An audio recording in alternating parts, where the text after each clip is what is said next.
It was just another busy morning at Sterling Motors, a luxury car dealership located in the heart of Los Angeles. Emily Dawson, a 24-year-old sales associate with big dreams, was scrolling through her daily sales goals while sipping her lukewarm coffee. Her co-workers were all buzzing around, trying to charm high-profile clients with polished shoes, expensive watches, and tailored suits. For most of them, it was all about commissions and status. Then the showroom doors opened with a soft chime. A man walked in, alone, quiet, and wildly out of place. He wore a plain grey hoodie, faded jeans, and sneakers that looked like they had been through several winters. His hair was slightly messy, and he had a short, unshaven beard. A few salespeople glanced at him and quickly turned away. Not worth their time, they assumed. Just another window shopper or someone in the wrong place. But Emily watched him closely. He moved with calm confidence, not awkward hesitation. His eyes weren't lost. They were scanning, studying. He stopped in front of the Audi R8 V10 performance model, a $210,000 machine, and admired it without saying a word. Emily stood up and approached him. "Good morning," she said with a polite smile. "Beautiful choice. Are you interested in a test drive?" The man turned slightly, meeting her eyes. "Yes, if that's possible." She nodded. "Of course. Do you have a license with you?" He reached into his back pocket and pulled out a California ID. The name read Christopher Hayes. Emily paused. That name. It sounded familiar.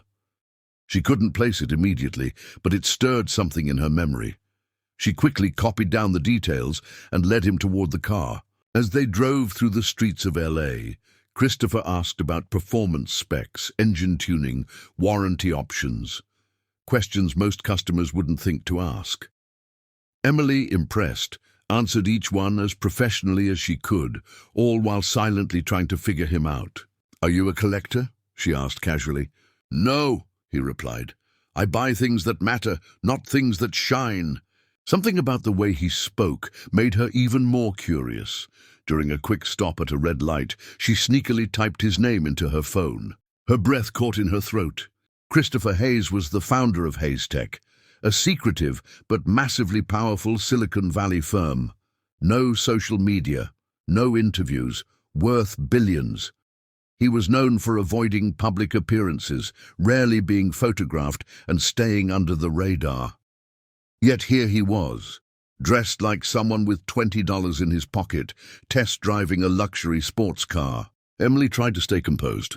Back at the dealership, as he handed her a business card with nothing but a logo and phone number, she realized something more was coming. He wasn't there just to buy a car, and she had just stepped into a story that would change her life forever. Emily stood still as she held the minimalist black business card Christopher Hayes had handed her.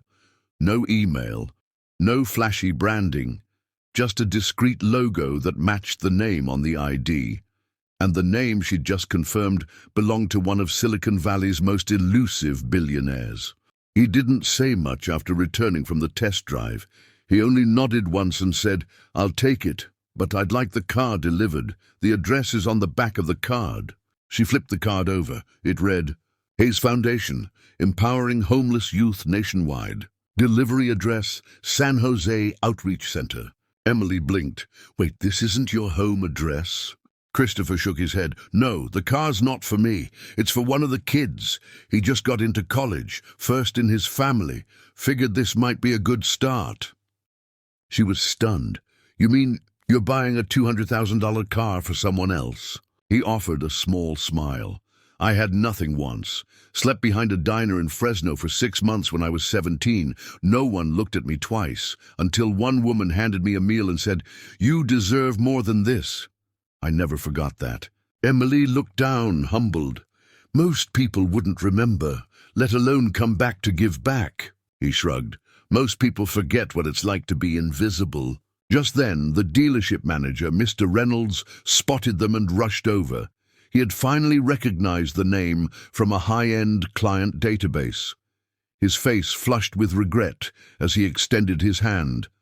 "Mr. Hayes, I had no idea. Please forgive the lack of..." proper service. If we had known, Christopher raised his hand calmly.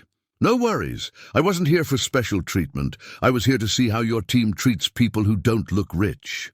He turned to Emily. And she passed the test. The manager looked confused.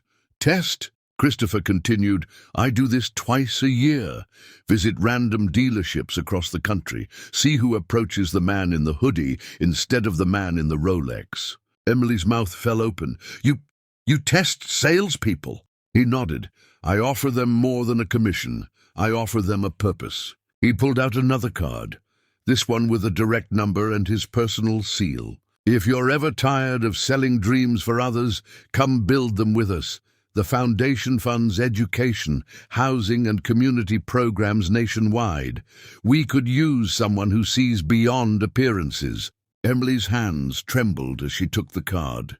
She had just landed an opportunity people could only dream of, not because she was lucky, but because she treated someone with dignity, regardless of their clothes or status. Christopher gave a final smile and walked out, leaving behind more than a business deal.